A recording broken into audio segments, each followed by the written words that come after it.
कभी कभी इतिहास की सबसे बड़ी लड़ाइयाँ तलवार से नहीं बल्कि मन के भीतर पनपे अहंकार से शुरू होती हैं। कभी कभी युद्ध रणभूमि में नहीं बल्कि राज्यसभा की उन दीवारों में जन्म लेता है जहां सत्य को दबाया जाता है और अन्याय को सिंहासन पर बैठा दिया जाता है। नमस्कार दोस्तों, एक बार फिर से स्वागत है आप सभी का हमारे चैनल दिव्य ज्ञान उत्सव पर। आज हम आपको सुनाने जा रहे हैं उस महासंग्राम की कथा जिसने पूरे आर्यवर्त की दिशा बदल दी। यह कहानी है महाभारत के युद्ध की, वंश की वह कथा जहां से सब शुरू हुआ। प्राचीन भारत की महान नगरी हस्तिनापुर, जहां दो भाई थे, एक जन्म से नेत्रहीन परंतु सत्ता के मोह से भरे धृतराष्ट्र, दूसरे तेजस्वी पर दुर्भाग्य से अल्पायु पांडु। धृतराष्ट्र के 100 पुत्र हुए जिन्हें संसार ने जाना कौरव के नाम से, और पांडु के 5 पुत्र हुए जो कहलाए पांडव।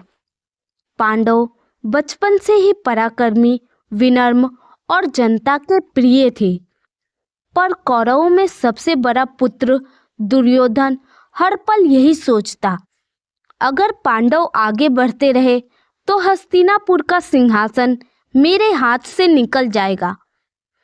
यहीं से जन्म लेता है ईर्ष्या का बीज। दुर्योधन के मामा शकुनी उसके कान में जहर घोलते रहते, युद्ध से पहले पांडवों को कमजोर करो। कपटपूर्ण जुए की सभा सजाई जाती है। एक एक करके पांडव अपना राज्य, धन, अस्त्र शस्त्र और अंत में अपनी पत्नी द्रौपदी तक हार जाते हैं। सभा में द्रौपदी का अपमान मानवता के इतिहास का सबसे काला अध्याय बन जाता है। द्रौपदी कांपती आवाज में कहती है, जिस सभा में नारी सुरक्षित ना हो वह सभ्यता जीवित रहने योग्य नहीं। भीम प्रतिज्ञा करता है, दुर्योधन की जांघ तोड़ूंगा।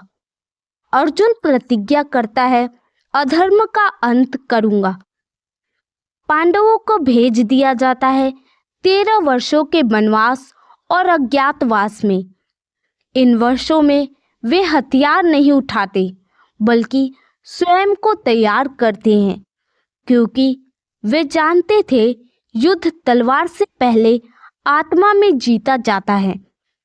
जब समय पूरा होता है तो पांडव केवल 5 गांव मांगते हैं, पर दुर्योधन हंसते हुए कहता है, मैं सुई की नोक के बराबर भी भूमि नहीं दूंगा। तब स्वयं श्री कृष्ण शांति दूत बनकर जाते हैं, पर अहंकार के अंधे दुर्योधन को कृष्ण का सत्य भी दिखाई नहीं देता। अब कोई मार्ग शेष नहीं बचता। रणभूमि सजती है, कुरुक्षेत्र, शंखनाद होता है, धरती कांप उठती है और इतिहास का सबसे शांत युद्ध आरंभ होता है। यह युद्ध भूमि के लिए नहीं था, यह युद्ध धर्म की रक्षा के लिए था। यह युद्ध सत्ता के लिए नहीं था, यह युद्ध सत्य की स्थापना के लिए था। यह युद्ध बदले के लिए नहीं था, यह युद्ध अधर्म के अंत के लिए था। महाभारत हमें सिखाता है, जब अन्याय सीमा पार कर जाए तो ईश्वर स्वयं युद्ध का मार्ग बनाते हैं और हर युग में धर्म की विजय सुनिश्चित होती है। धन्यवाद दोस्तों। अगर आपको ये कहानी अच्छी लगी हो तो वीडियो को लाइक करें, चैनल को सब्सक्राइब करें और कमेंट में जय श्री कृष्ण जरूर लिखें। मिलते हैं अगली वीडियो में। धन्यवाद।